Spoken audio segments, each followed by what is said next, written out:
I'm reading today from the book Path to Happiness, and my focus today is on the keyword agreement, which is one of the words associated with dying and the word yes in the 7-word system.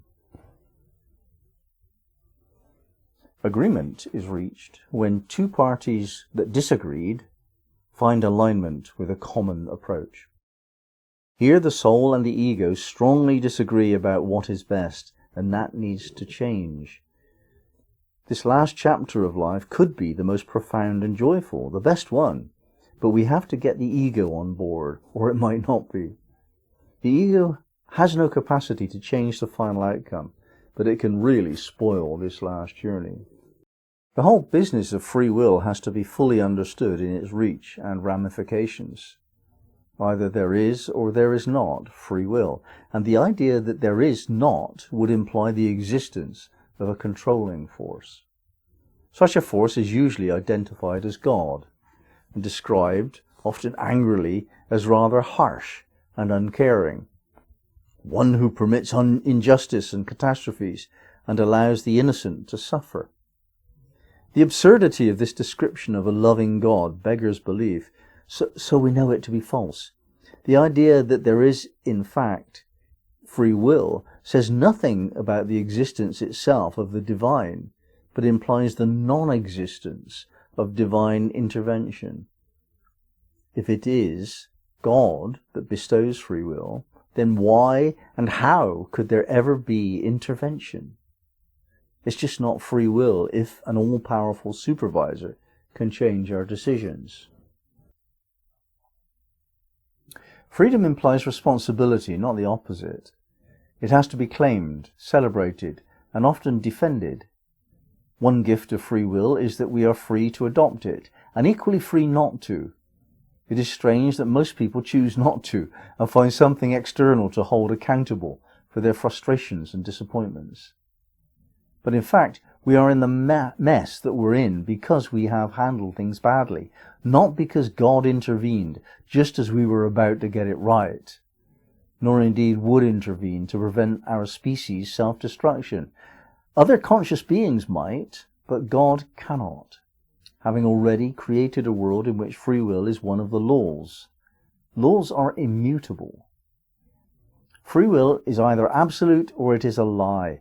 Freedom is not a relative concept, so anything which denies our ability to decide things for ourselves puts an end to it. On the face of it, death does exactly that. However, what we need to see is that the gift of free will belongs to the soul, not the body. And even death itself arises out of the choices the soul has freely made.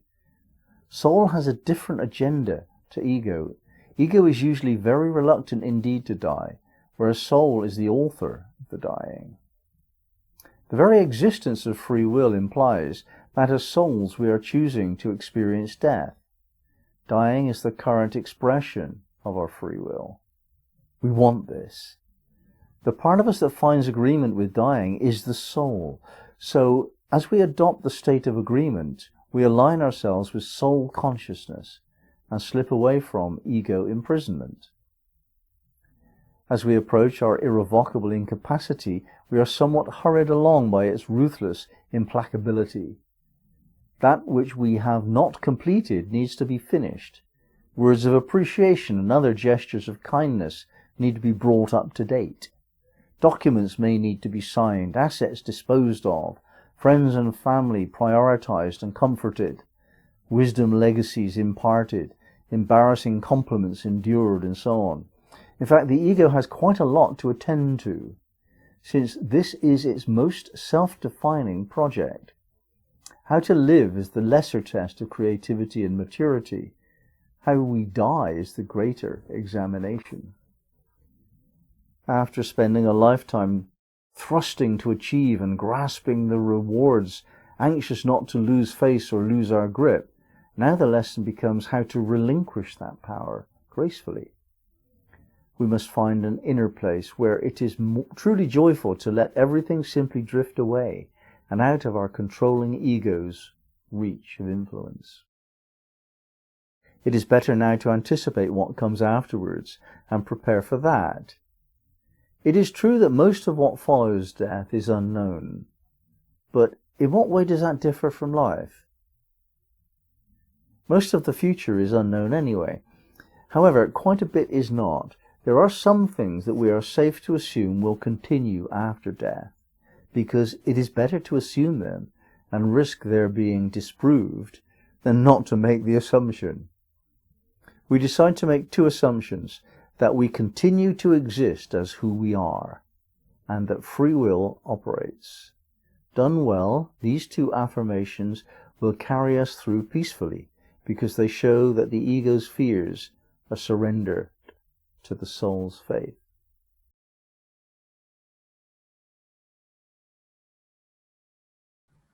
First, a little comment. I love what you wrote in paragraph 5. The ego has quite a lot to attend to, since this is its most self-defining project. I couldn't agree more. I wrote a poem some time ago called Your Grandest Parting, and I believe it to be. So, yeah, what I'd like here, I'd like to understand more where you feel free will fits in regard to the ego and the soul. I think I understand you to be saying that it's the soul, not the ego, that has free will. Yeah, I'd like more on that, because maybe I'm not sure I agree. It feels a little more subtle and complicated than that, but I'm really interested to hear more. I think the question of whether free will is a gift of the soul or the ego is a very controversial debate to have, and it is not clear-cut. I think the main thing that you've said is that it's a subtle and complex question. I agree. So perhaps I've stated my case rather simplistically, even provocatively to stimulate the debate. But when we think about it, it doesn't really make a lot of sense to just say we have free will. It may be true, but nobody experiences it that way. Even the highest masters that we've recorded on the planet have had some limitations to deal with. Let's take the obvious example of Christ, who says, look, I don't die. I can take my body with me to the next level. Yeah, that's fair enough. But I don't see that there was no limitations placed around Christ. I mean, Christ could not liberate everyone around him. Compassionate though he was, he could not save people. They had to save themselves. Whatever free will we have to care for someone else and take their suffering from them, we can't operate that. It's their business, not ours. So at the very best, the free will that the ego has is only going to be in its own experience. And I think on some level, we can perhaps raise our game to experience life on our own terms. But that's not in the external realm. It's just not. That doesn't work like that. But we can, as a quality of mind, we can choose what to think. We can choose what to feel. That's a fairly high degree of mastery, but it's not beyond us, all of us, to learn how to do that by constant dedication and practice to certain mystical experiences and exercises, practices. We can choose to have the mind we want, and that mind can focus itself in whatever direction it chooses. On that level it has free will. But to externalize that and to make physical anything that we choose to have it's just, it might be theoretically possible, but it's absurd on some level. We're living in a particular world where the sun rises every day and it rains sometimes, and you need to eat and you can't fly, and you can't do anything about that. whilst you've got a body. But without a body, you can. When we move into the next level of soul consciousness, then freedom is absolute. We can fly if we want, and we can do anything we want. Soul is absolutely free. It's free spirit. And so it makes sense that that's what's given free will. And it is the soul's decision to incarnate and choose to experience what it would be like without free will, perhaps in order to appreciate what free will actually is. We would not be able to perceive what free will is unless we gave it up. Couldn't be true. You couldn't know. So the soul has actually incarnated to experience the opposite principle of freedom in order to, presumably, re-engage with the celebration of freedom when it returns home.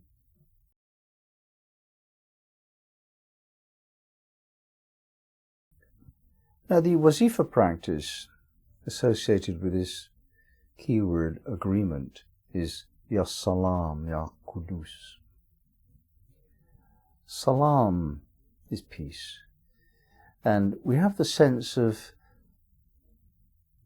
a continued renewal eternally, that whatever goes wrong, it doesn't matter because there's a renewal of a certain state of grace.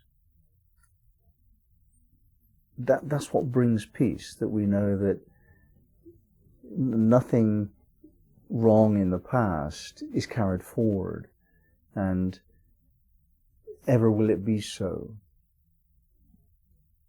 We live in a world of imperfection, but it doesn't matter because we also live in this other world of salam, of continued rectification, repair, renewal, moving things into a state of grace again and again and again, perpetually throughout eternity at salam.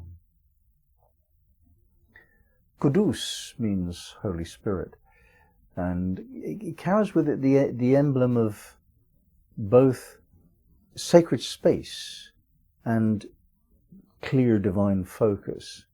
So that which is both focused and spacious simultaneously.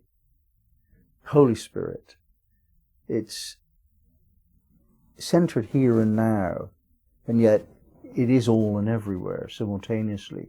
And we can't maybe get our heads around that idea. This is true for most of the wazifas. We need to feel it and have faith, and to know that the feeling that we've got is actually a more powerful declaration of the truth of the practice than any idea we might have of the meaning conceptually.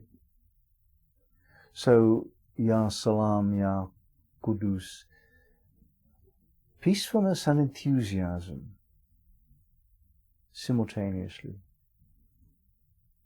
Ya Salam, Ya Qudus.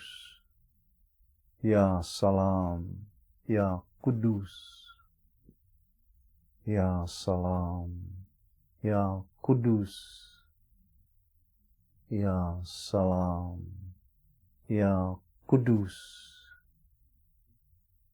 Ya Salam, Ya Qudus. Ameen.